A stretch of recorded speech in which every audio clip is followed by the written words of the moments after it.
Il y a 700 ans, un homme a presque conquis la Terre. Il s'est rendu maître de la moitié du monde connu et a inspiré à l'humanité une frayeur qui subsistait encore après plusieurs générations. Au cours de sa vie, il a reçu plusieurs noms. Le grand tueur d'hommes, le fléau de Dieu, le parfait guerrier, le maître des trônes et des couronnes. Il nous est plus connu sous le nom de Gengis Khan.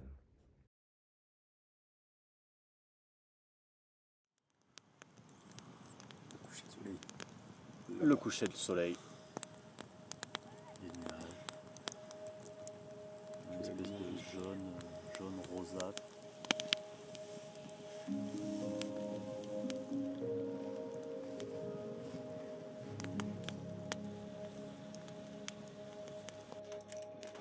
Ouais, je suis heureux. Pourquoi Déjà parce que je trouve que la nature, elle est assez impressionnante. C'est vert, c'est grand, il y a des montagnes de partout, il y a des rivières qui coulent, il y a des animaux, énormément d'animaux. Et le fait de traverser la Mongolie avec un vélo, je trouve qu'on prend le temps de voir tous ces paysages immenses. On les traverse, mais en prenant le temps. Donc ça, c'est hyper agréable. Je trouve qu'il y a une connexion à la nature qui est assez impressionnante. Donc là, c'est vrai que j'aime bien avec le vélo, c'est ce qui me rend heureux, c'est que ça nous laisse le temps de réfléchir sur le vélo. Ça laisse le temps de réfléchir avec des paysages qui changent. Aujourd'hui, on est passé en forêt, on est passé dans la steppe, on est passé sur des cailloux, on est passé sur des grands espaces. Et c'est vrai que ça laisse bien le temps de réfléchir. Et ce que j'aime vraiment bien dans ce pays, c'est vraiment le calme. Après, c'est pas pour rien qu'il n'y a que 3,5 millions d'habitants sur un pays qui est immense. Mais c'est vrai que ce calme, même sur le vélo, quoi, enfin, même si on voit des animaux, c'est vraiment ce calme, moi, que j'adore dans ce pays. Les grands espaces, la gentillesse des gens. Chaque personne qu'on croise sur la route, ils nous font un sourire, un petit coucou, un petit geste. Et c'est vraiment ça que j'aime bien. Et franchement, je suis vraiment bien. Puis, comme disait Martin, cette alternance, le vélo la journée, après notre petit campement, notre petit feu, c'est vrai qu'on arrive bien à alterner. Et puis, je dors bien en nature aussi, il faut le dire. Bon, il y a des moments, c'est pas facile non plus, hein. On fait quand même des étapes où on pousse les vélos, il y a des charges, on dort dehors, on prend pas toujours nos douches. Et ouais, je pense qu'il faut un petit peu souffrir pour découvrir de belles choses. Donc c'est une belle souffrance, façon de parler, parce qu'on souffre pas de manière négative, mais l'effort est intense. Il peut y avoir beaucoup de difficultés, de galères, entre guillemets, par rapport au monde matérialiste qu'on connaît, mais on se rend compte qu'on est très simple et qu'il se passe des choses très simples.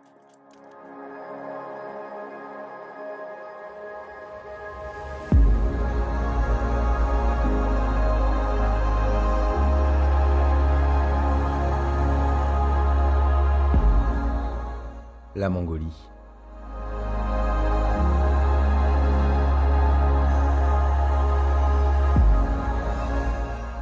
Le désert de Gobi.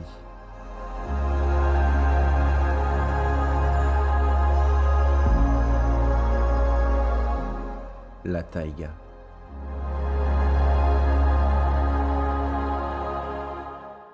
Et la steppe. Des noms qui nous parlent, mais sur lesquels il est parfois difficile de mettre une image ou un sens. Gengis Khan dit un jour que l'une des joies du voyage est de visiter de nouvelles villes et de rencontrer de nouvelles personnes. Cet empereur sanguinaire, surtout connu pour ses faits militaires, fut aussi celui qui permit à l'Europe, à travers la route de la soie Gengis Khanide dans les années 1200, la mise en place d'une géographie primitive du monde, au-delà du monde musulman. Nous sommes partis sur les traces de cet empereur, à vélo, afin de prendre le temps d'aller à la rencontre de ses descendants et de s'imprégner de cette culture locale aux multiples facettes, sur un territoire vaste, comme 3 fois la France, mais 20 fois moins peuplé.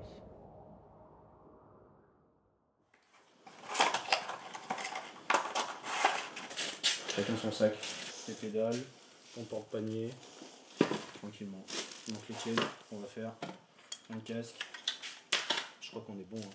Cette année, nous serons 3. Jérémy complète le binôme que nous formions avec Martin l'année dernière sur le canoë en Alaska.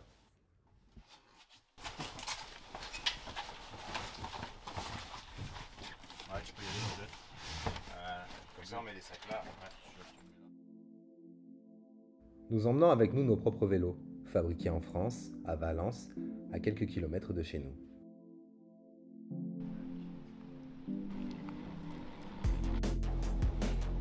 Mais avant tout, il faut les faire rentrer dans l'avion.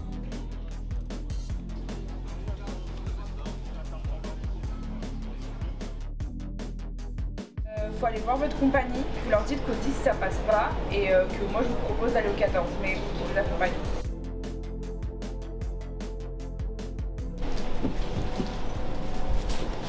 On va toucher s'il vous plaît. Ah là? Ouais.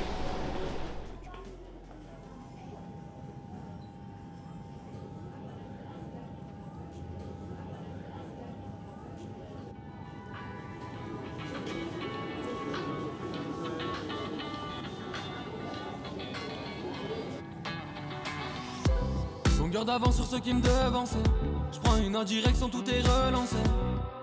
Mal au crâne quand j'y pense. Le corazon a subi tellement de souffrance. Quoi qu'il arrive, on est tous condamnés. Saveur amère quand on en reparlait. On y est, mon gars. On y est. Formalité administrative. Impeccable. On doit obtenir 5 914 800. On est millionnaire? Coulisses du jeu m'ont fait ramer. Avant le starting block, je me suis déjà cramé. Si tu savais ce que j'ai donné, mais le bolide est toujours pas cramé. On se relève mais on survit. C'est qu'une question de choix, mais je me sens mieux seul en vrai. Entre amour et haine, déception et peine, vie qui pourrait elle, mauvais délire ou reste bloqué sur les galères. Des fois on s'y perd, je suis mieux seul en vrai. On veut la vie de château, rouler derrière les vitres teintées, préoccupé par la vie de chacun. Trop de paroles m'ont déjà feinté. Je me suis créé trop d'ennuis, figé par tous les vices de la nuit. On finit par en sortir, mais le mal fait aucun bruit. Mauvais moment, mauvais endroit, certains finissent par en mourir. Je t'ai promis qu'on allait accomplir un tas de choses, mais pour l'instant dans ma tête c'est noir. Comment trouver la cause? Je digère mal les douleurs et les rancœurs. Des nuits dans la mienne, par cœur à la fête. J'ai bousillé mon cerveau à fond dans la caisse. J'entends le bruit des gyrophares. J'éteins les phares, on s'échappera sans laisser aucun temps. On se relève mais on survit. C'est qu'une question de choix, mais je me sens mieux seul en vrai. Entre amour et haine, déception et peine, vie qui pourrait elle, mauvais délire ou reste bloqué sur les galères. Des fois on s'y perd, je suis mieux seul en vrai. On tombe, on se relève mais on survit. T'avais le choix mais aujourd'hui on a fermé le lit.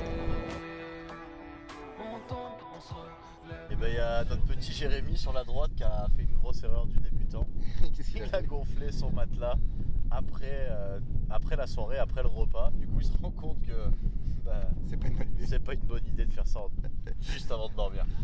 La première chose à faire quand tu rentres dans ta tente, c'est de monter ton matelas. En fait, je suis parti avec deux potes, mais je croyais que c'était mes meilleurs potes. Ils allaient me dire, franchement, fais ton matelas avant de partir, mais personne ne me l'a dit, tu vois.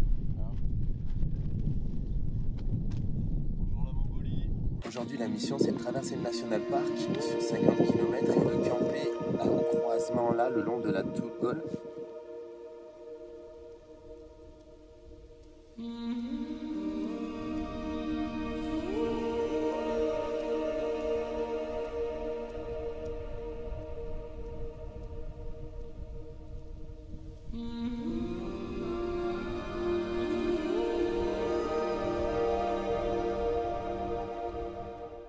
C'est par le Houstay National Park, à quelques kilomètres de Ulaanbaatar, que nous avons décidé de démarrer notre aventure. Ce parc national, déclaré réserve de biosphère de l'UNESCO en 2002, couvre 50 000 hectares de steppes, de montagnes et de forêts. Il est célèbre pour accueillir le projet de préservation du taki. Ce cheval sauvage, aussi appelé cheval de Przewalski, avait complètement disparu de son habitat naturel. Seuls quelques spécimens étaient encore présents dans les eaux du monde entier. Un programme d'élevage et de réintroduction a été initié en 1992, aboutissant à une population sauve et viable de takis dans l'enceinte du parc, qui atteint maintenant plus de 400 individus.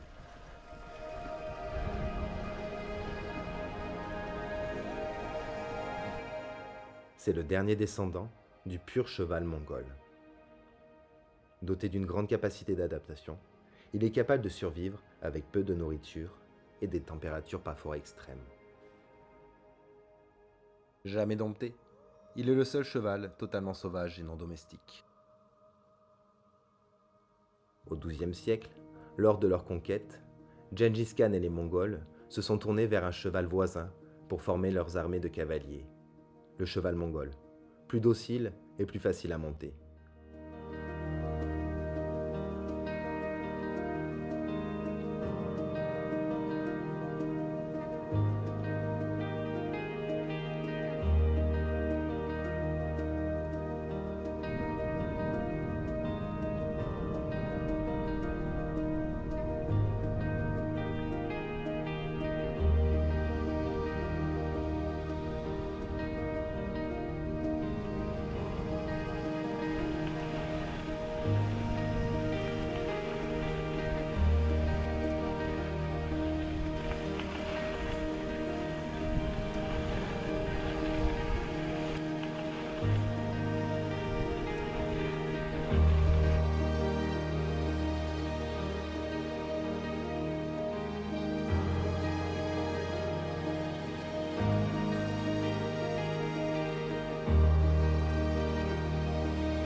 h 16 de vélo, 33,63 km,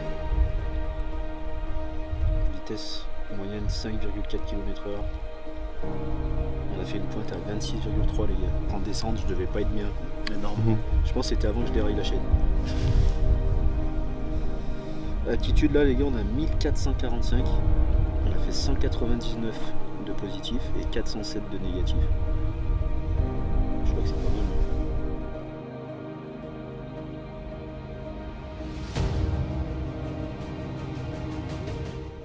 Le cheval mongol est l'une des races les plus anciennes recensées. Petit, presque un poney, son endurance est pourtant légendaire, et il accompagne les nomades de Mongolie dans leur vie quotidienne. Il leur fournit moyens de transport, lait et parfois viande en hiver.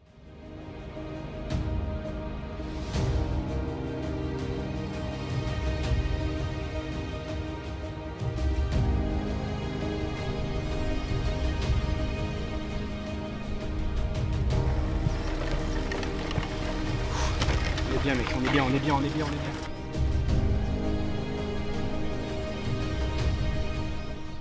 y en a mon petit bœuf là. C'est beau. À 20 mètres de nous mon gars.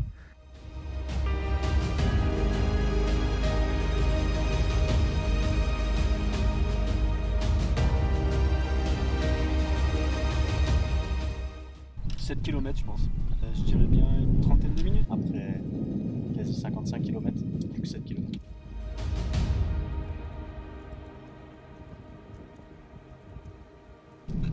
Mon jet. Allez, moi je vous prends.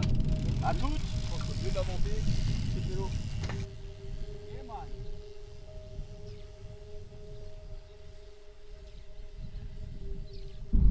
On a fait déjà 8h04 de vélo.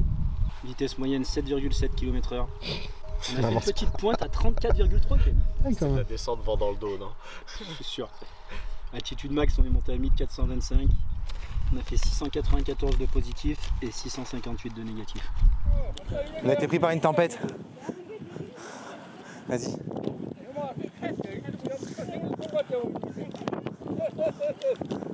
Bah attends, il faut que tu plies ta tente, je pense. Faut que tu plies ta tente, je pense. Bon bah je vais t'aider. Tu y vas avec eux et moi je plie Martin et on vous rejoint. Il y a une tempête qui est arrivée et on a tout mis dans cette voiture et on a tout chargé et on est arrivé ici. L'hospitalité mongole est connue et reconnue à travers le monde. C'est un des piliers, une fondation de la culture. Nous en faisons ici notre première expérience. Alors que nous étions en difficulté et que nos affaires s'envolaient à travers les champs, nous avons été aidés par cette famille, et ils nous ont fait l'honneur de nous initier au tir à l'arc. C'est une des traditions mongoles qui remonte à Gengis Khan et qui aurait été fondée en 1207. À l'époque, le nadam, qui signifie jeu en mongol, s'organisait autour de 3 épreuves. Une course de chevaux, un concours de tir à l'arc, ainsi qu'un tournoi de lutte mongole. Il s'agissait alors de distinguer le meilleur cavalier de la horde, l'archer le plus habile et le soldat le plus fort. Traversons la Mongolie en vélo pendant 2 mois et demi pour faire un film. Ça nous fait 60 km de vélo par jour.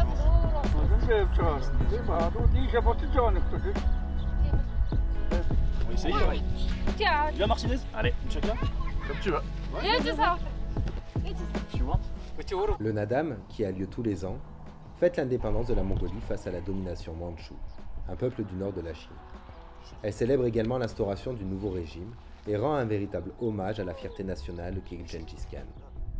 Nous n'avons pas eu la chance d'assister au jeu, les célébrations ayant lieu une semaine avant notre arrivée. Mais nous avons eu le privilège d'assister à cette démonstration improvisée.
Alors la prochaine ville c'est Karakorum, c'est à 70 km après le lac, un peu plus vers le sud. C'est l'ancienne ville, l'ancienne capitale de Gengis Khan, qui est quand même le grand guerrier qui a su rassembler les peuples mongols. C'est ça, et en plus on va essayer du coup de camper pas très loin, parce que là on a vu sur la météo, on va peut-être prendre de la pluie, donc on va essayer de s'avancer un peu pour faire un dernier petit campement en extérieur, et peut-être se trouver un petit hôtel qui va nous permettre un peu de recharger les batteries. Nous quittons le Haut-Guililec après avoir fait une pause de 24 heures pour prendre la direction de Karakorum. Et la route va s'avérer plus compliquée que prévu. Ouais, on va le faire. Je suis mort mec. Est-ce que c'est ça la vie? Bien joué.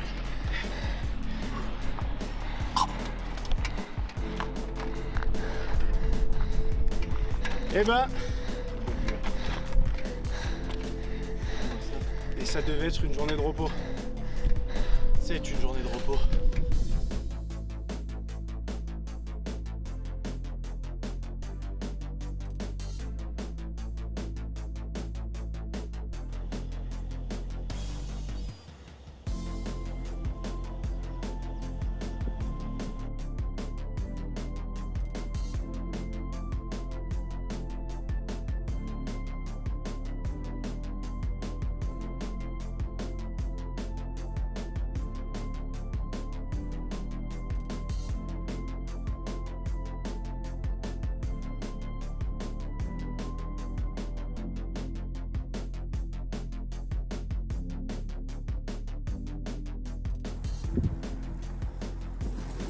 à bonne forme aujourd'hui. Hein. Hier un peu compliqué.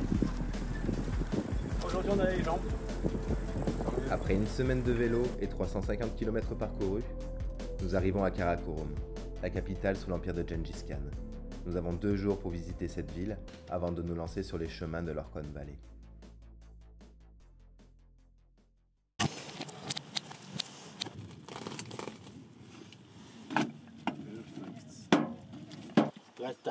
Yes.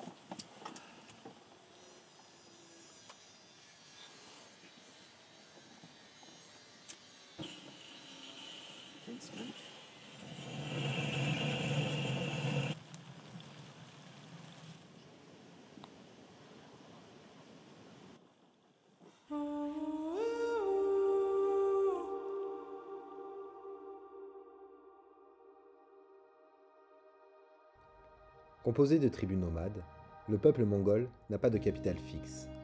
Le grand Khan fondera Karakorum au crépuscule de sa vie. À sa mort, en 1227, âgé de près de 70 ans, il laissa derrière lui un immense empire conquis dans la violence. Un empire si vaste que, selon les dires, il fallait une année entière pour le parcourir d'une extrémité à l'autre. L'un de ses fils, Ogodei, qui devint le nouveau grand Khan, donna à Karakorum des allures d'une ville et la dota d'un palais.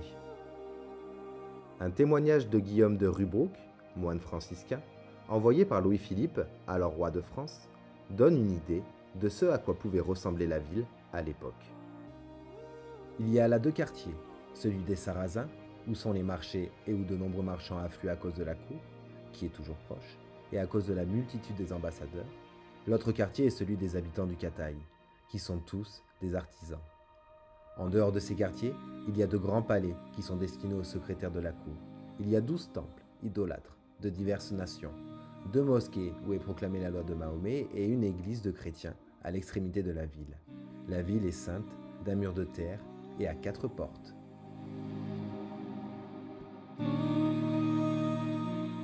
Lors de leurs échanges, le grand Khan reprocha à Guillaume le manque de tolérance des chrétiens à l'égard des religions. Il ajouta cette très belle formule, « Mais comme Dieu a donné à la main plusieurs doigts, de même, il a donné aux hommes plusieurs voix. » Lorsque Kubilai Khan, l'un des petits-fils de Gengis Khan, monta sur le trône en 1260, il acheva la conquête de la Chine, et ce fut à Pékin qu'il fonda sa capitale. Karakorum perdit alors de son importance et fut réduite au simple rôle de centre administratif d'une des provinces de l'Empire.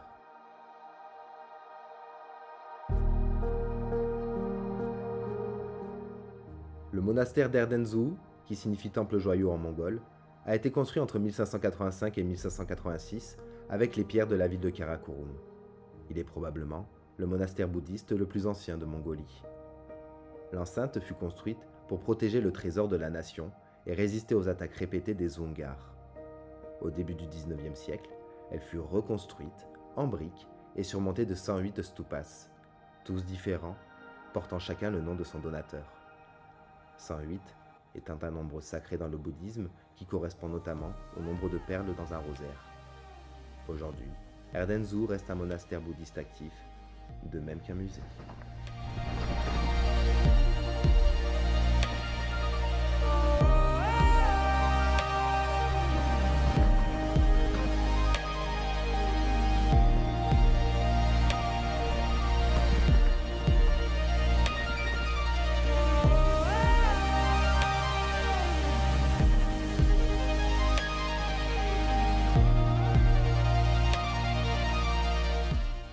L'Orkhon Valley est réputée pour ses riches pâturages et ses conditions climatiques favorables. Elle est depuis toujours au centre de l'intérêt des nomades.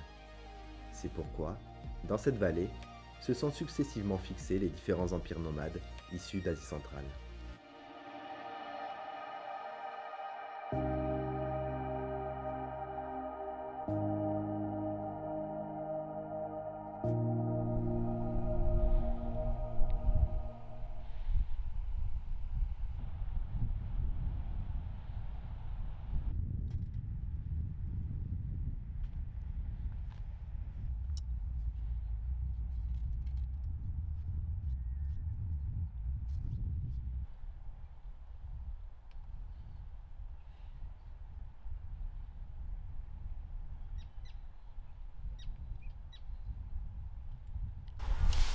pense comme ça, ouais, j'ai jamais fait plus d'une nuit quoi.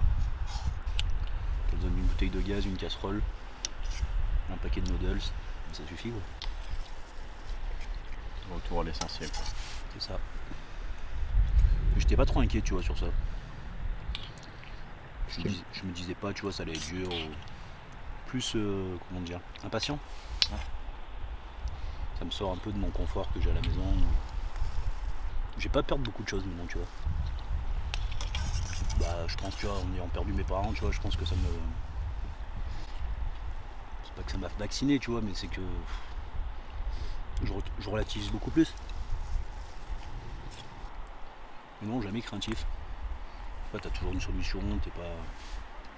Puis au final, on est là, tu vois, mais on a un confort. Tu vois, chacun sa tente. On a tout notre matos. On est prévoyant. On sait, tu vois, qu'on est peut-être parti pour 2-3 jours en mode, on va dire, vallée. Il va nous remanquer de rein. T'as la pipette pour l'eau. On a de la nourriture. Puis là, tu vois, au final, on est qu'à quoi, 60 km d'une ville. Donc au final, pas d'inquiétude. Pas d'inquiétude. Tu vois, je pense que si Doud il avait pas été là, on l'aurait peut-être. Enfin, nous deux tout seuls, on l'aurait pas fait, ça c'est sûr. Ah bah heureusement que Cédric est là pour nous amener dans ces pays, ça c'est sûr. J'aurais été incapable de tout seul. Tu vois, moi je pense que ma mère, tu vois, elle serait fière. Parce qu'elle me dirait, ça y est, enfin, tu vois, elle serait. Elle est sereine. Parce qu'elle sait que je pars avec son Doud, tu vois. Franchement, elle aurait. Je pense qu'elle doit être contente de là où tu vois. Je suis un stressé moi, même si je le monte pas beaucoup. Tu vois, t'as fait un pas au Doud, tu vois, mais je pense que ça se voit que t'as fait une première expérience, une première année, on va dire un premier projet. Ouais. Ouais, je te sens bien quoi. Ah non, je suis bien. Plus le fait de me retrouver seul qui me fait peur. Du coup, la solitude face au vélo, la solitude en nature. Même si on est tous les trois, hein, mais les moments où justement tu te retrouves face à toi-même, je me rends compte qu'à la maison j'en ai pas beaucoup. Je remplis beaucoup par le travail, par être à droite et gauche. Du coup la crainte numéro 1 c'est pas tant le confort, la nature, etc. C'est de se retrouver seul face à soi-même. C'est une de mes plus grosses craintes je pense. Le vide intérieur. Waouh.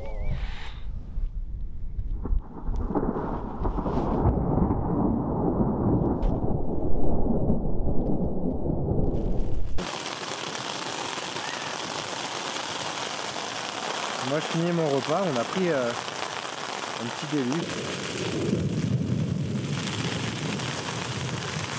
Ouah, j'ai ma tente qui se plie. Il y a raison que ma tente elle se plie. Ça fait flipper.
Le téléphone bip, y'a le 3.6 qui veut renouer contact, plongé dans l'oubli. Le mal m'a fait signer un contrat, le regard s'assombrit. Quoi qu'il en coûte, on passera à l'attaque. J'passe des super pouvoirs à Clark, dans mes rêves puis dans l'insomnie. À trop penser, j'en deviens parano. Mon cœur est à l'agonie, sur mes gardes à la Gustavo. J'tente de sales histoires, cramé sous la pushka, on a perdu tant d'années. Laisse mon verre sur le comptoir, beaucoup trop calme quand la vie t'a condamné. J'ai tous les plans cible, comme un archer, solo sur le terrain. Je suis en monarchie, je suis en monarchie. Le tableau finira taché. J'ai glissé dans le sale, ma haine sur papier canson. Très peu de chance. Là, à ce moment-là, je serais bien sur mon canapé, peut-être à mon ventre, posé. C'est dur, il y a 4 km de montée. On est chargé à 30 kg, c'est pentu. Mais bon, ça va le faire. En avant! Jamais abandonné les gars. La nourriture mongole se base essentiellement sur la viande et le gras de viande. Aujourd'hui, c'est l'estomac de Jérémy qui en fait les frais. Pleine digestion, je pense que c'est pas mal. Et là, à l'horizon, une voiture nous récupère. Et Martin ne croyait pas si bien dire. Tout ce qui suit est arrivé très vite. Oron et Pearl, curieux de nous voir au bord de la route, avec nos vélos, s'arrêtèrent pour nous proposer de l'aide. Enjoués à l'idée de nous connaître et de nous faire partager leurs coutumes, ils nous proposèrent de mettre les vélos sur le toit et de rejoindre leurs amis le temps d'un week-end. On est en direct de la voiture d'un copain qui nous a récupérés en haut d'une montée où on galérait. Et là, on traverse la Mongolie avec un 4x4. Gens le savoir. Mental d'animal, cœur dans un glaçon. Atmosphère glaciale, on avance la tête haute quoi qu'il arrive.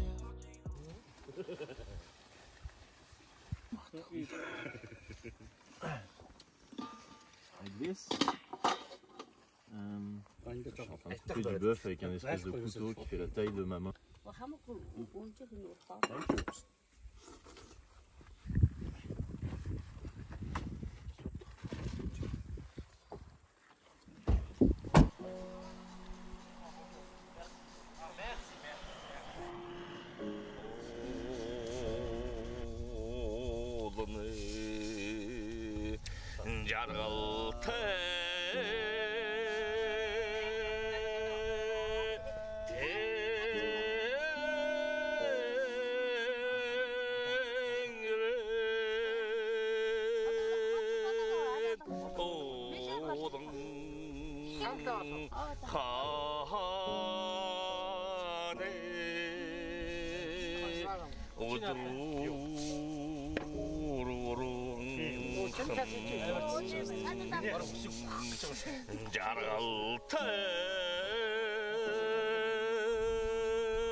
À ce moment-là, nous ne savons pas vraiment où nous sommes.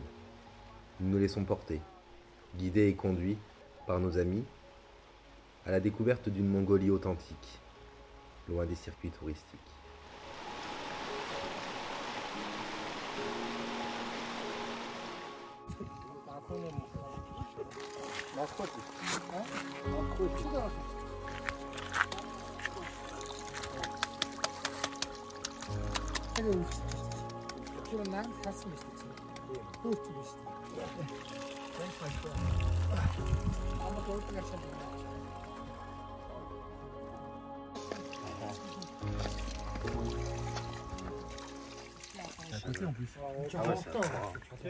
Un pied dans le chaud, un pied dans le froid.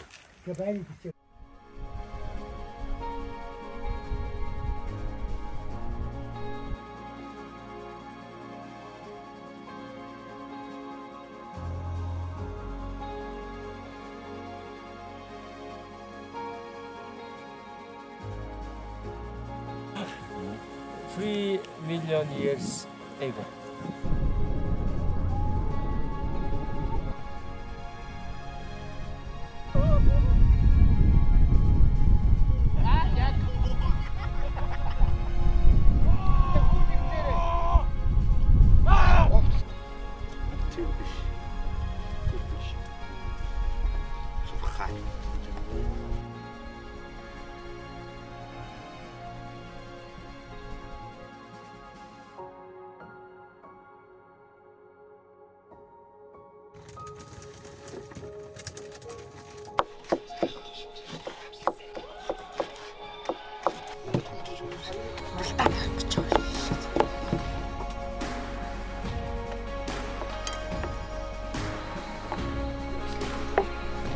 C'est pas mal, non?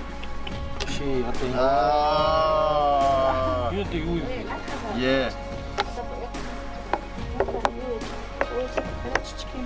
Ok.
On est à 2000 mètres d'altitude, il y a un vent à décorner le diable, du coup on n'avance pas aujourd'hui.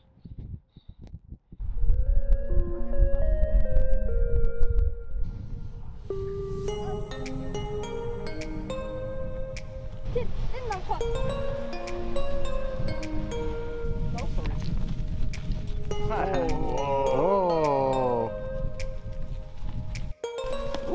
Bye bye. Wow.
On était sur une voie où le pont est cassé en fait. On a rencontré un fermier, il nous a dit que ce soir il allait pleuvoir et il nous invite à passer la nuit chez lui, dans son salon. Enfin, on n'a pas encore tout compris, mais en tout cas il nous invite à passer la nuit chez lui. Ça, encore une fois, c'est cool. Tambeno.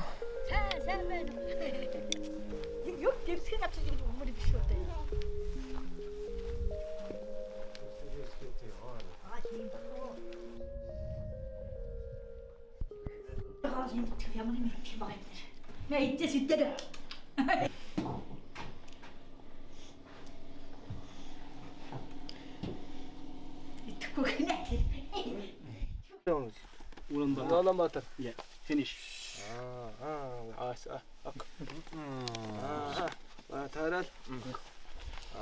tarad одоо юуны хэрвээ нөө мөрөн сэлэг мөрөн байна. Сэлэг чинь шүү дээ. 30 он жоо гэж үү? Тийм байх.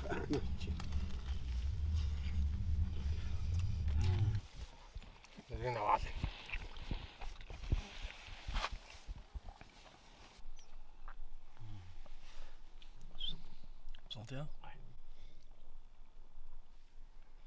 Strong.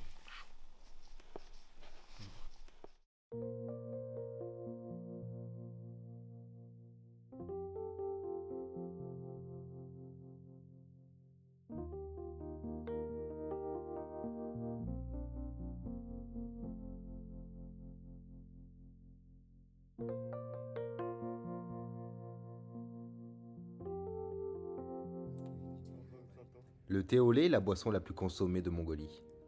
Elle est proposée à chaque fois que l'on visite une famille mongole. Dès que l'on arrive dans la yourte, la première chose que l'on nous sert, c'est du thé au lait. On doit accepter un bol ou la tasse de thé qui est servie avec notre main droite et la porter à la bouche avant même de pouvoir la poser sur la table. Le thé au lait se fabrique à partir de lait de vache que l'on mélange avec de l'eau et dans lequel les Mongols font tremper des feuilles de thé noir.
Kilomètre.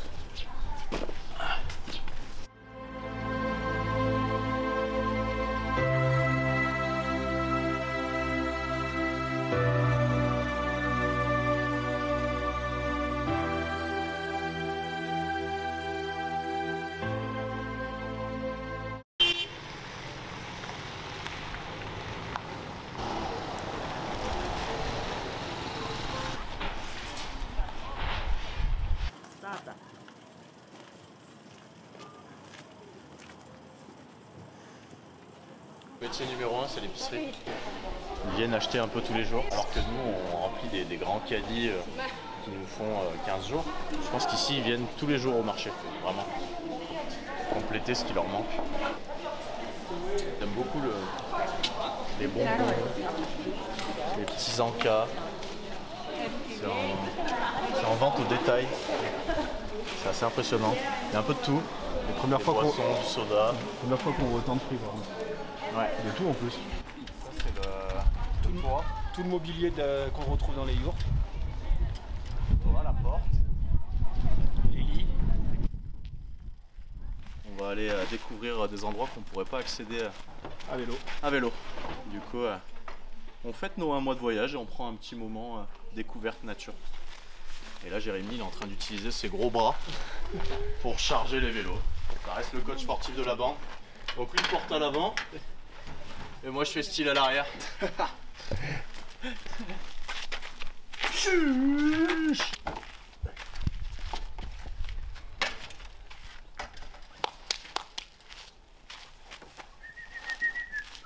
You want we have, if you want, we have this. Yeah. If you prefer, as you want. It's okay. No? What's your name, my friend? Baggy. Baggy. Yeah. Oh, Baggy. Easy. Martin. Jérémy. Nice to meet you.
Recule vers la berge, amène la canne sur le teco, t'as plus besoin de mouliner maintenant. C'est ton corps qui va amener le poisson. Lève, lève, lève, allez, ramène. Recule. Et ça, c'est la Mongolie. Allez, on y retourne.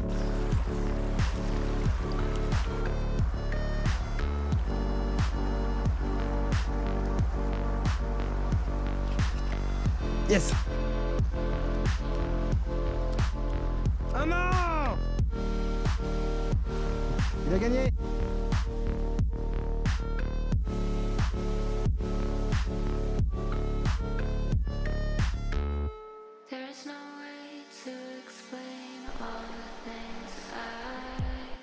Premier poisson mongolien, mongol de ma vie. Et tout seul. Quoi ça?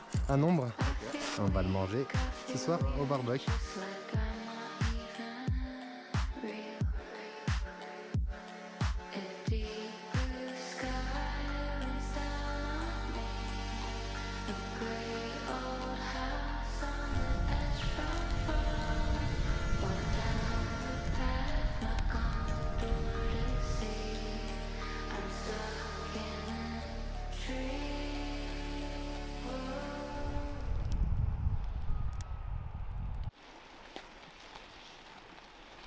Mon premier poisson, je pourrais faire à manger. J'ai dit, t'as quand même le soin du pêcheur. Petite casquette, petite chaussure d'eau. J'étais obligé de faire un poisson, Martin a fait un poisson, j'étais obligé de faire un Pourtant, je suis pas un spécialiste. Bah, franchement, j'ai kiffé. Je me suis un peu réconcilié avec ma pêche.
tiens.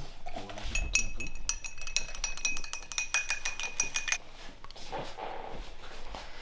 How years ago I bought this house? 5 years ago. 5 years old? Yeah. And before you were? In UP. I live in UP, Ulaanbaatar city, capital city. And I was born here, grew up. Cooker, Yeah. mechanic, driver, Driver, tourist guide. Guide also. The Costco Lake is just 3 kilometers there. how deep is it? Costco Lake? Yes. 275 meters. That's 100. First 100 is life, and last 175 meters is no life, no light. It's dark. 6 million years old, and 180 kilometers long, and 50 kilometers wide. Okay. 3 million to 600,000 people. And how many animals? 90 million. 90 millions d'animaux. 90 millions D'animaux. bétail, yak, chèvre. Si j'ai bien compris, un mouton ça se vend Tu disais 40 €. Je crois que donc c'est dans les 200 000 turkiques. Et une vache et un yak, ça se vend 1 million de turkiques, donc dans les 200 €. Après, sachant qu'ils ils en regardent aussi un petit peu, mais quand t'as les chevaux leurs chevaux à eux, tout ça, mais 90 millions. Cheddar cheese. Très bon.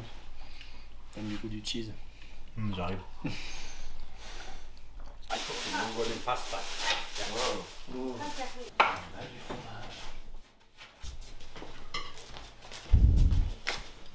J'aime avec tout.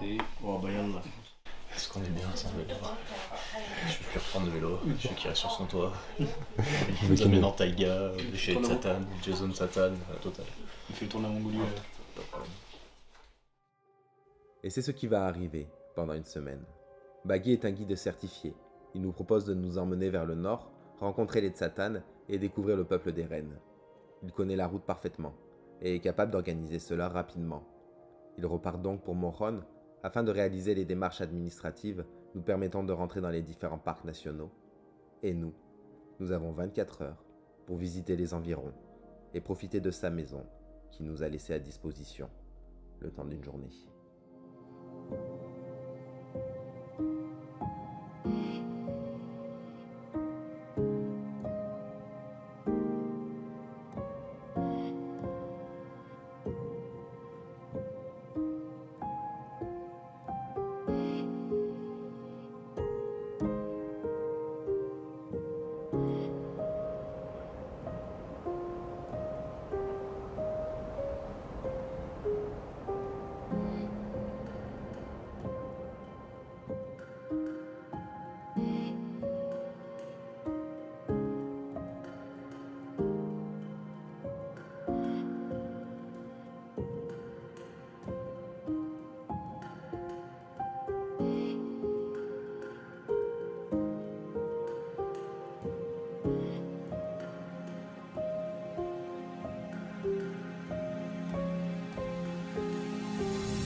C'est vrai qu'ils sont débrouillards.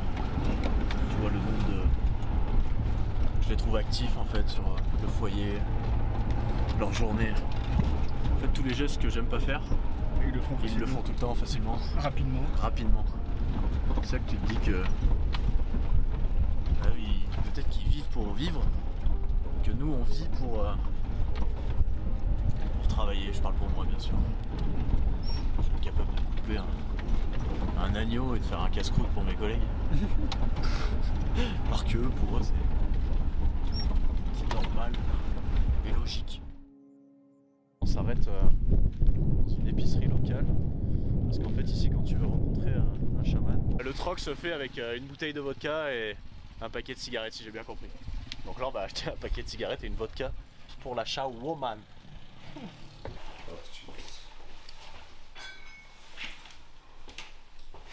Gengis Khan vodka. Voilà comment aller voir un chaman en Mongolie. Une Gengis Khan vodka pure et un paquet de cigarettes locales. Improbable. Génial. Les courses pour le chaman. Et ben là on est arrivé au milieu d'un camp de Tsatan. Donc les Tsatan c'est une population mongole de la taïga mais qui parle turc en fait. Du coup c'est les derniers habitants de la taïga et derrière ces montagnes c'est la frontière russe tout simplement. On est arrivé à midi sur le on va dire le lieu de départ. Ils ont mis 4 heures à monter les chevaux, etc. Donc on est parti 16h30 en cheval. Première fois pour moi.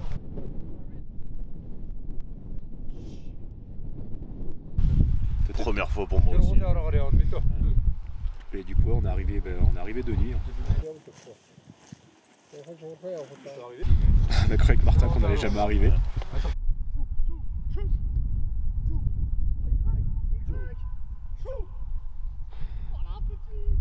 En fait normalement le cavalier mongol quand il te donne une distance, bah, il fait une petite blague derrière et là il nous a dit on en a pour 4 heures. Ça c'est le big boss, il en a complètement rien à faire de nous. C'est ouf, il avance. On n'a pas cru au début. On n'a pas cru au début, on pensait qu'il y en avait juste pour 2 heures et qu'on allait tomber sur un camp tranquillou juste après l'entrée du parc national. Mais pas du tout en fait, on a mis 4h30, nos chevaux étaient fatigués, on a passé des rivières.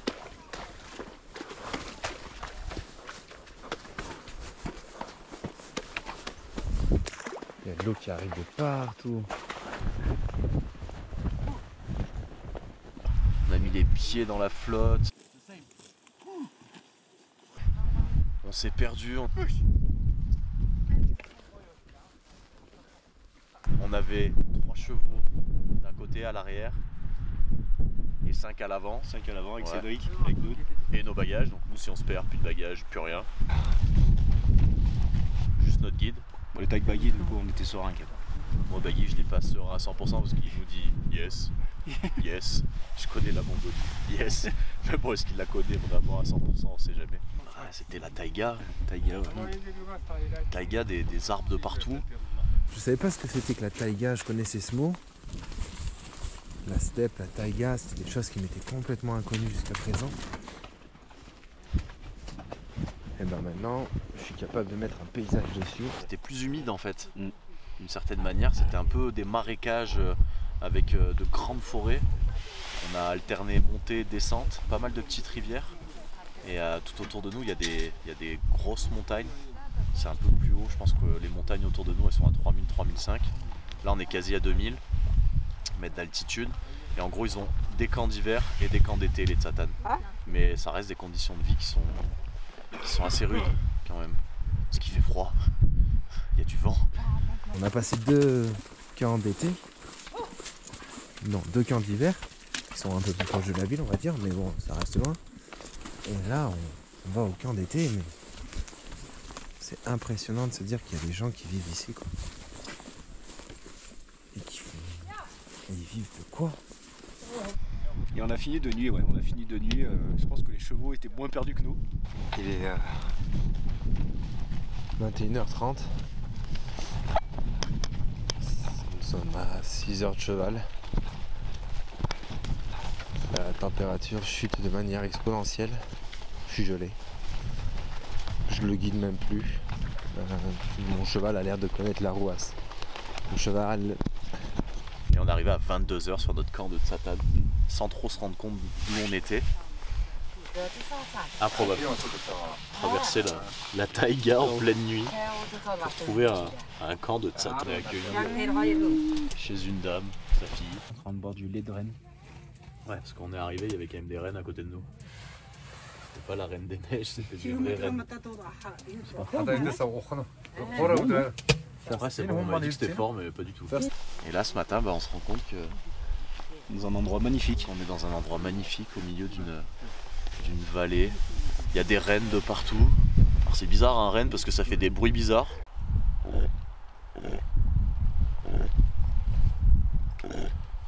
Et ils ont des gros bois sur la tête.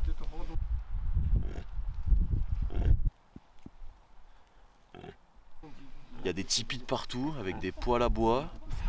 Ah bah c'est sûr que depuis le début on t'ouvre les portes, on te donne du thé, on te donne du pain, on te laisse un lit. Enfin, niveau partage et ouverture d'esprit, ouais ça pose des réflexions. Là les gens prennent le temps de se parler et on a l'impression que des fois ils parlent de la pluie et du beau temps, mais ils osent tout le temps se parler en fait. Bah, c'est comme l'expérience qu'on a vécue avec Baggy là, sur le premier jour avant d'arriver ici. Ouais. On s'est arrêté au milieu de nulle part, il y avait une famille qui était en train de construire une yourte. Et on demande à Baggy, mais vous êtes déjà passé par là, tu les connais? Ah non, non, pas du tout. We move on to camp. Okay. We talk a little bit and we take some pata. We take some Pata. photo? Yes. It's okay, you think? Yeah, I think it's okay. Et du coup, on s'est arrêté, on a aidé à construire une yourte.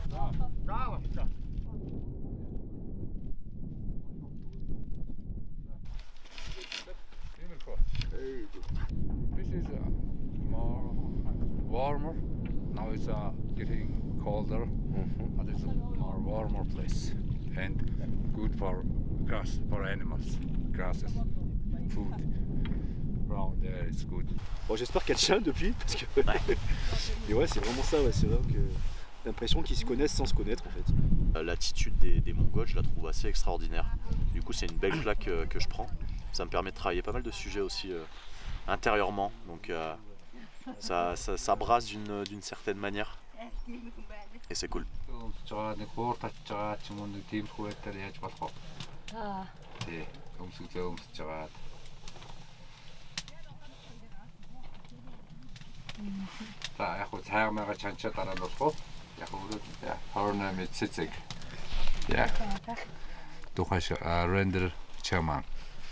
Le Boho ou chamanisme est la première religion des peuples de la steppe. De la Mongolie à la Sibérie, il a fait son apparition à l'époque paléolithique. Face aux phénomènes et catastrophes naturelles et aux mystères de la vie, les peuples nomades croient en l'existence d'une forme suprême cachée, en l'ubiquité des esprits à l'origine des événements. Au XIIIe siècle, Gengis Khan lui-même priait matin et soir vers les cieux. Monkey Tengri, ou le ciel éternel, règne sur l'univers, et l'empereur règne sur la planète, au nom et sous la protection du ciel, Dieu.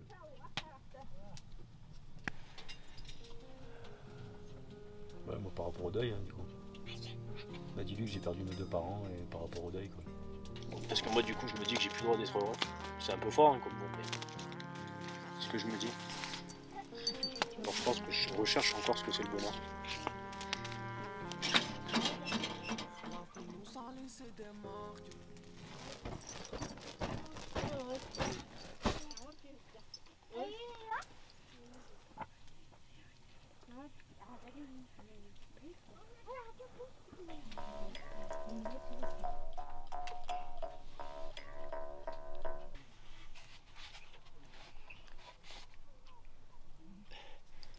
Tani mas han kabawa sim bol hin ba ga chenare.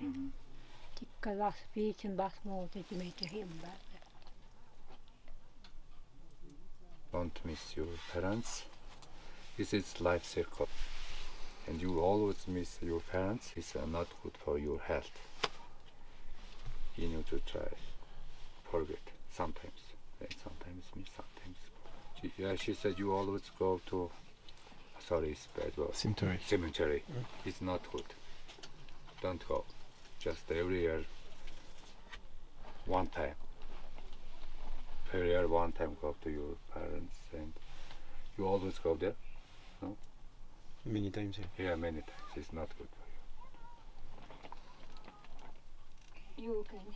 Яг байн очдөг гинэ. Тэгэхээр би хэллээ л дээ байн очих болохгүй гэж. Би чигоо чараг гээ. Don't go always to a cemetery.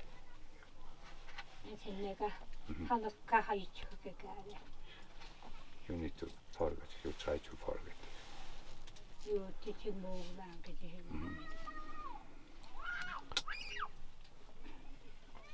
Yeah. More question?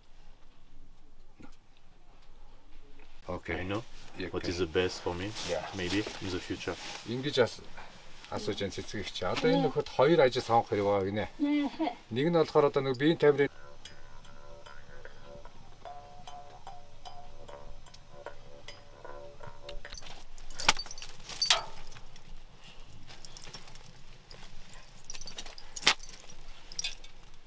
She's clean your minds and your bodies. Okay, finish.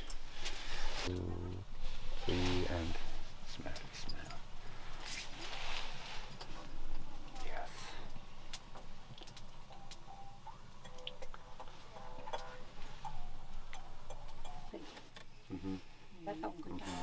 Which job is You teaching that for you?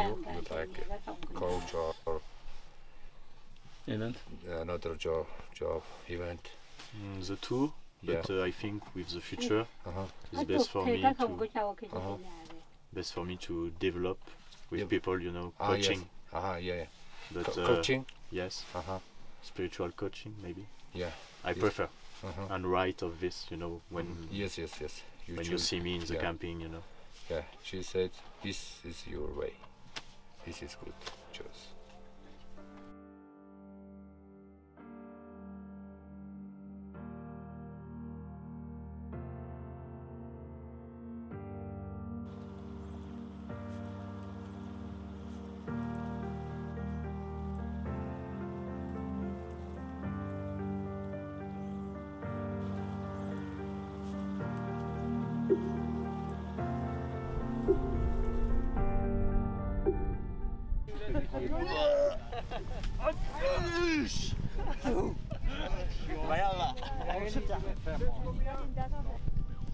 Normalement, je suis à 75.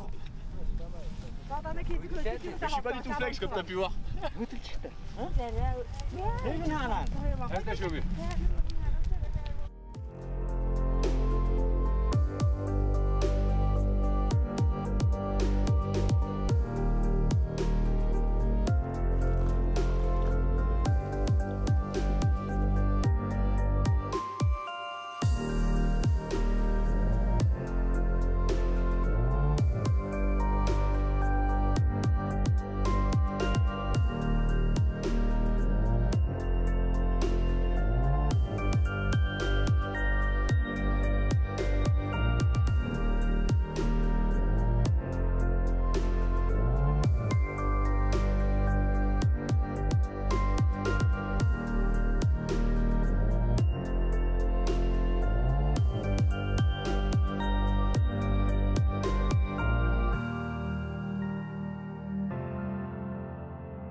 J'écris tout ce que je pense, mais par l'écriture, je vide ce que j'ai dans ma tête.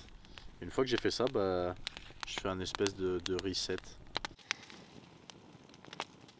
Mais ouais, donc j'essaye de me poser cette question tous les jours.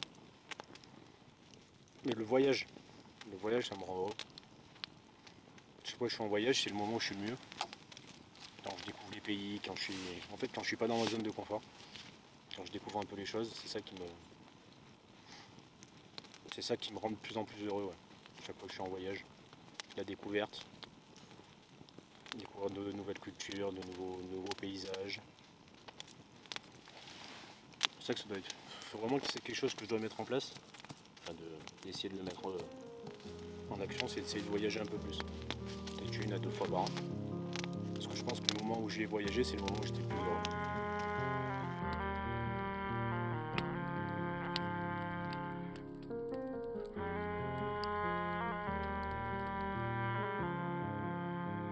La vie nous a laissé des marques, on garde la tête haute quoi qu'il se passe. Je me suis échoué au large, je reviens sur mes fautes même si le temps passe. La vie nous a mis des claques, les lampes qui montent et des cœurs qui se cassent. On sait jamais où on s'est embarqué, les pensées sont dark, le manque d'argent fait suffoquer. Les grains de sable s'écoulent dans le sablier, on finira par s'oublier. J'ai perdu beaucoup d'alliés derrière un volant ou derrière un tablier. Je me vois surfer sur un nuage, gérer la pluie et le beau temps. Ton reflet dans un mirage, repense à toi de temps en temps. J'ai trop donné pour des faux ou des lance-bas. Succès ou pas, moi j'ai juré que changerai pas. La vie nous a laissé des marques, on garde la tête haute quoi qu'il se passe. Sympa de partager son repas avec un bœuf. Quand tu dis qu'on les a chargés dans un camtar. J'ai oublié ça. Allez les gars, on a une qui rentre, vous voulez pas se rentrer? Une à la demi-heure, ouais. Faut les prendre une par une en vrai. Les vrais de vrais, dis-moi y'en a combien? Tu fais partie des ennemis ou t'es des miens. Les pupilles dilatées, j'cogite avec un Damien. Seul, contre mes démons, mais tu vaincras.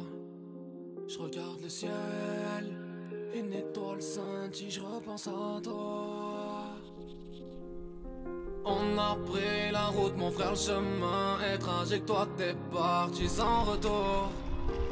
Tu nous as laissé sans repère, trop nostalgique. Ça, c'est la Mongolie. Trop dans les tours. Et ça passe. Tout qui se bouscule dans ma cabesse. Je nage au milieu d'une fumée épaisse. J'ai confié mes douleurs à la zone. Du plata sur la table, je suis à l'aise. 1 million de je peux casser l'iPhone. Je suis un rappel dans la falaise. Le poids de mes erreurs accroché en tonnes. La vie nous a laissé des marques, on garde la tête haute quoi qu'il se passe. Je me suis échoué au large, je reviens sur mes fautes même si le temps passe. La vie nous a mis des claques, les lampes qui montent et des cœurs qui se cassent.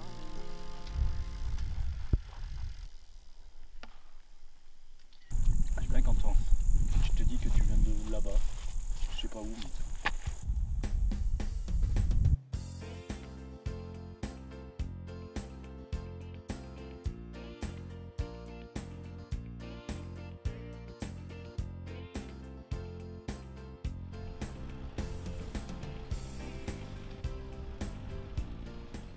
Pendant quelques kilomètres, le paysage change, et les grandes prairies laissent place aux 2% de terres arables dont dispose la Mongolie.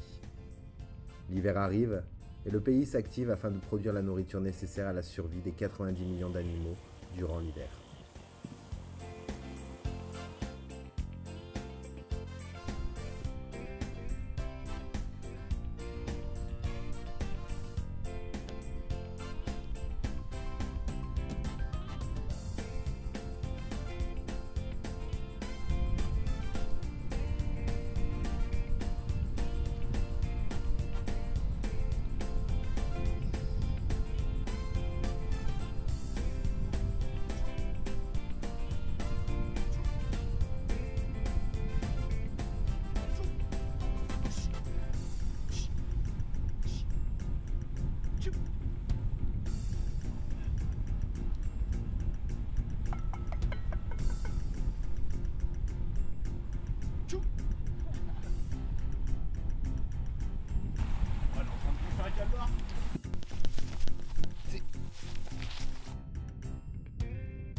Et ben là, le moindre mouvement me fait dérailler.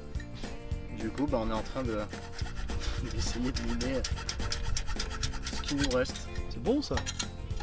Parce qu'il n'y a plus aucune dent qui ressemble à une dent. Qui ressemble à une dent, il n'y a plus rien de valide. C'est pas mal là.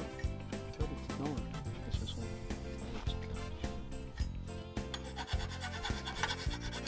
Quand tu répares un truc, le but c'est de croire que ça va le réparer, non?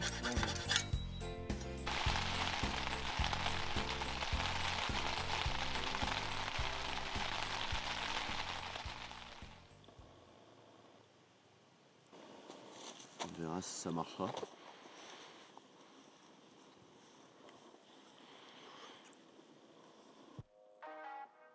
Les réparations entreprises la veille sur le vélo de Martin n'ont pas fonctionné. La cassette arrière est beaucoup trop abîmée. La chaîne ne tient plus lorsqu'il pédale, il ne peut donc plus avancer. Nous sommes à la recherche de la meilleure solution pour continuer notre aventure, lorsqu'un ancien bus scolaire, reconverti en transporteur de lait, passe à proximité. Il a pour destination Ulaanbaatar, quelques 800 km plus loin. Il a de la place pour nous et nos vélos, et propose de nous emmener à la capitale. De là-bas, nous pourrons réparer le vélo de Martin et prendre la direction de la statue équestre de Gengis Khan pour conclure notre tour de la Mongolie à vélo. Nous avons même le luxe de partager un petit déjeuner local avec nos nouveaux amis avant de prendre la route. Ulaanbaatar.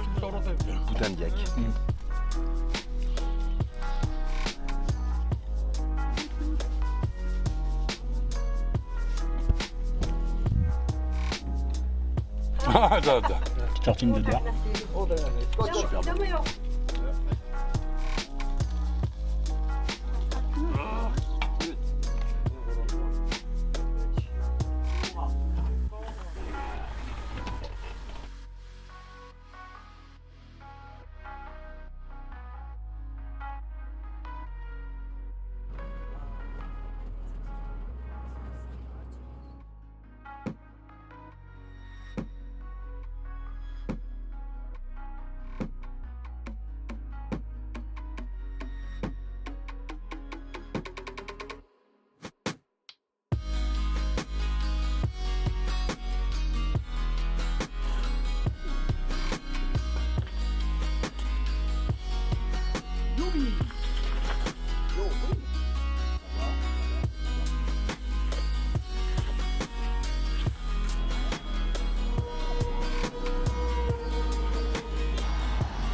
La taille du véhicule qui compte.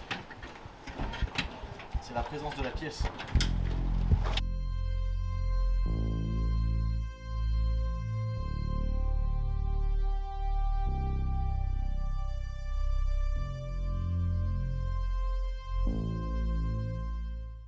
Loin devant les empires grecs et romains, l'empire mongol fut le plus grand de tous les temps. Cela grâce à son fondateur, Gengis Khan, l'empereur universel, considéré comme le plus grand conquérant de l'histoire, qui unifia les tribus d'Asie centrale au XIIe siècle. Gengis Khan est souvent représenté comme un combattant sanguinaire, qui détruit tout sur son passage avec ses centaines de milliers de guerriers. Il est vrai qu'il va parfois massacrer des populations pour éviter toute résistance ennemie et maintenir la soumission. Il laisse exprès des survivants afin que ceux-ci puissent faire le récit des batailles. Ainsi, certains peuples ont tellement peur de lui qu'ils choisissent la reddition immédiate plutôt que d'affronter les armées du chef mongol. C'est également un fin diplomate et une personne dotée d'une grande intelligence. Pour faire régner l'ordre dans son empire, il met en place une organisation structurée. Pour diriger un pays composé de différents peuples, il impose la loi unique pour tous, le Yasak, le code de conduite des Mongols, et institue un système d'écriture. Sa politique n'est pas d'effacer les cultures des peuples conquis, mais de les intégrer. Il est en faveur d'échanges entre les cultures. Il impose d'ailleurs une tolérance religieuse comme le démontrent les cohabitations de Karakorum. À partir du moment où l'impôt est payé, il ne voit pas l'intérêt de s'immiscer dans les confessions de chacun. Sur le plan social, la loi du Khan propose des mesures égalitaires. Elle précise en effet que le général haut gradé mangera la même chose que le simple soldat, et qu'il ne peut pas porter la main sur lui. Si un soldat meurt par la faute de son commandant, celui-ci est puni sur le champ. Solidarité et loyauté règnent au sein de son armée, qui est incroyablement soudée, ce qui explique en partie les succès des campagnes militaires entreprises par l'Empire mongol. Le yassak octroie aux femmes les mêmes droits qu'aux hommes. Celles-ci, bien plus libres que leurs homologues chinoises ou perses, ont ainsi la permission de monter à cheval, de se battre dans des batailles ou encore de participer à la politique. Ses 4 fils légitimes étendront ses conquêtes vers la Perse, l'Ukraine ou bien la Hongrie. C'est sous le règne de son petit-fils Kubilai Khan que l'Empire mongol atteint son apogée. Il compte environ 200 millions de sujets, soit la moitié de la population mondiale, et son territoire couvre près de 30 millions de kilomètres carrés. Souhaitant rester humble jusque dans la mort, Gengis Khan a choisi d'être enterré dans un lieu tenu secret, quelque part dans les montagnes isolées de Mongolie. La légende raconte qu'un millier de chevaux auraient piétiné la tombe de Gengis Khan pour tasser la terre et camoufler l'endroit où le trou a été creusé. Depuis, l'emplacement de sa tombe constitue l'un des plus grands mystères de l'archéologie. La statue équestre de Gengis Khan a été construite en 2008 à l'occasion du 8e centenaire de la création de l'Empire mongol et en l'honneur de son fondateur, qui d'après une légende aurait trouvé ici une cravache en or. La statue est orientée vers l'est, vers son lieu de naissance. C'est la plus haute statue du monde, représentant un homme à cheval.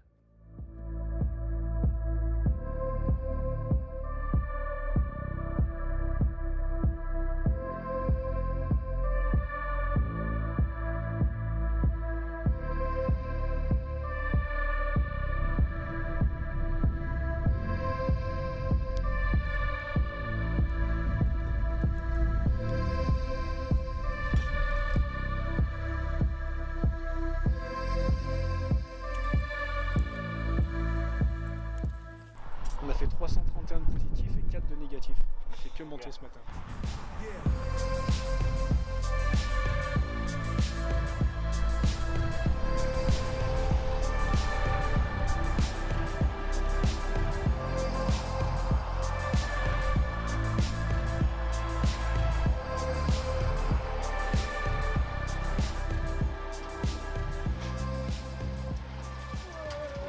Plus de 700 km.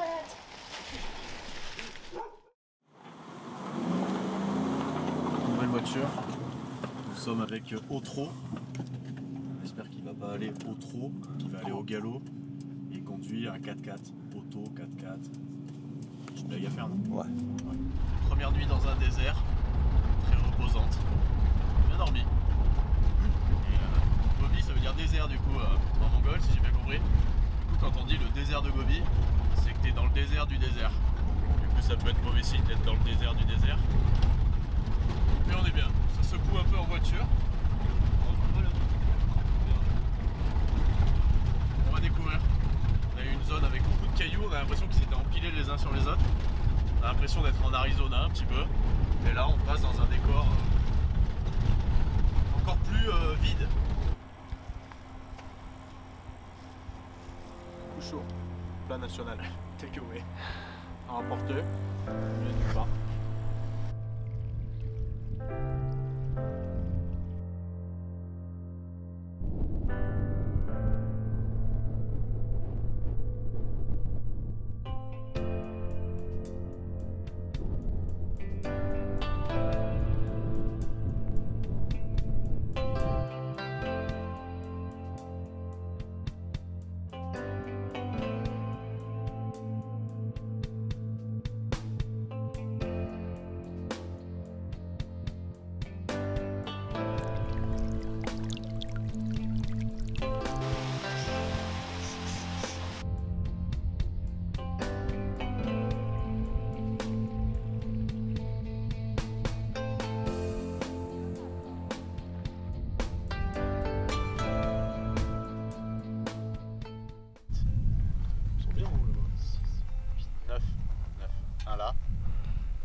moto, il nous a ramené un tas de pousses de yak.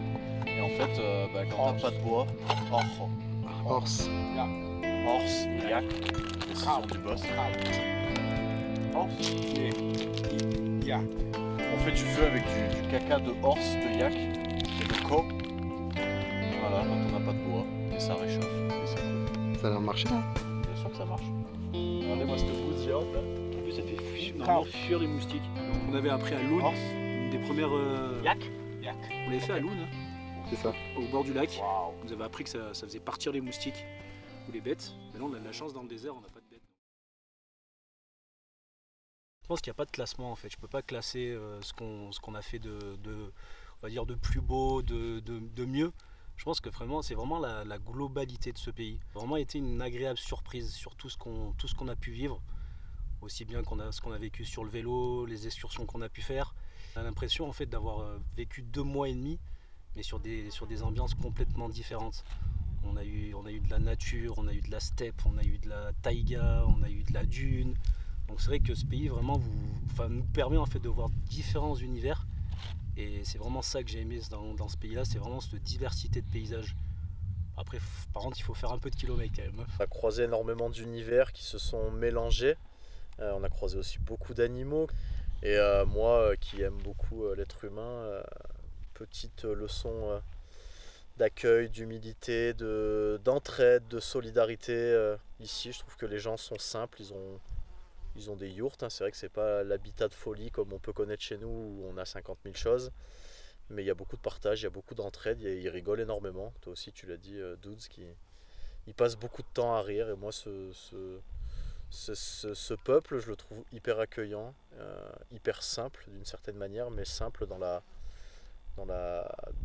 du bon côté de la simplicité, avec toujours de la bienveillance, donc agréablement surpris. Ouais, c'est un très beau voyage, sans doute mon plus beau voyage en 30 ans que j'ai pu faire, parce que des paysages, des animaux, des êtres humains hyper sympas, de faire ça avec ses potes, c'est top, et en vélo, et ouais, ça reste un très très beau voyage.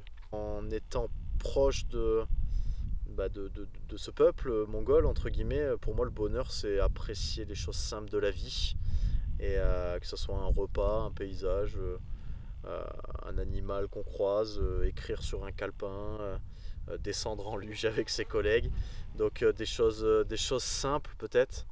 Donc bonheur égale simplicité pour moi, du coup, replacer le curseur ailleurs. C'est vrai que la simplicité des gens et ce qu'on a pu voir ici en fait je vais pas dire nous fait descendre notre exigence du bonheur, mais c'est vrai que peut-être des fois on s'estime peut-être malheureux, pas heureux chez nous, et c'est vrai que quand on voit ce peuple là,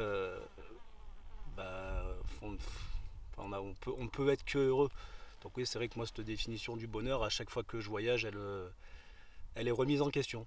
C'est vraiment une remise en question après chaque voyage, parce que en fait des fois peut-être je me pose peut-être trop de questions chez nous, et à chaque fois que je voyage je reprends une petite dose de rappel en me disant que oui, j'ai vécu des malheurs, mais il y a peut-être toujours pire, il y a sans doute toujours meilleur, mais voilà, ça permet aussi à chaque fois de me remettre aussi des idées en place en me disant que le bonheur il est pas loin, et c'est vraiment quelque chose propre à chacun. Ça on n'enlèvera pas de l'idée que c'est quelque chose de propre à chacun, mais voilà, je vais le redire, c'est vraiment le voyage, à chaque fois le voyage qui me permet en fait de remettre en question on va dire la définition du bonheur.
Tout me prend la tête, ça ne perd pour envoyer la balle. Je fais que vider la tête, au fond je sais que je suis au plus mal. Le cœur est si noir, je voulais briller au départ. Je préfère une folie que je regrette, tout peut partir sur un coup de tête.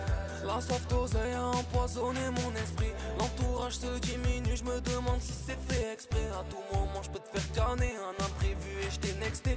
Belle dia pour oublier, je reste focus sur mon destin.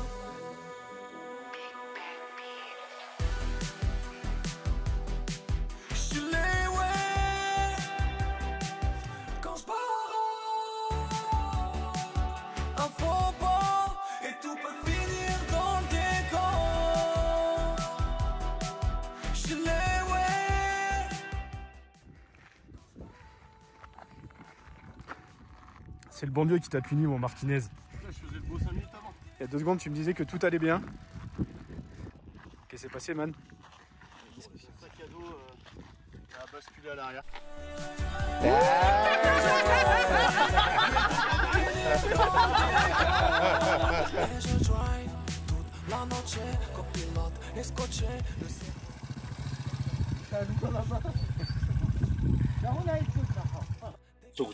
Le frérot en face, il a une descente. Il pourrait être skieur professionnel. Je vais me prendre une corne.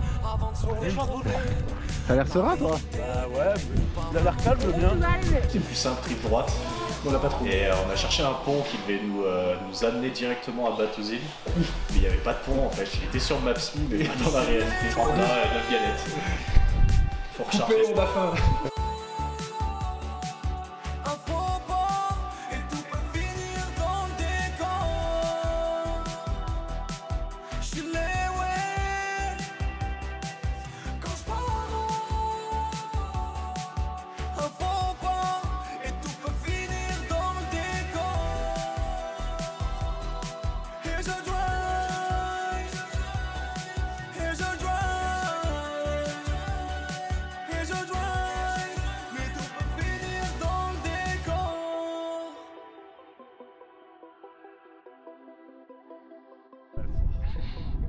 Il se jette. Donc chacun dit à bout. Non, du coup, on fait la phrase ensemble. Ah, tu fais le début, je fais la fin, une connerie comme ça. Attends, c'était quoi la phrase déjà? C'était Allô le monde. C'était Allô le monde autour de la Mongolie. Objectif Mongolie ou autour? Non, autour de la Mongolie. Autour de la Mongolie.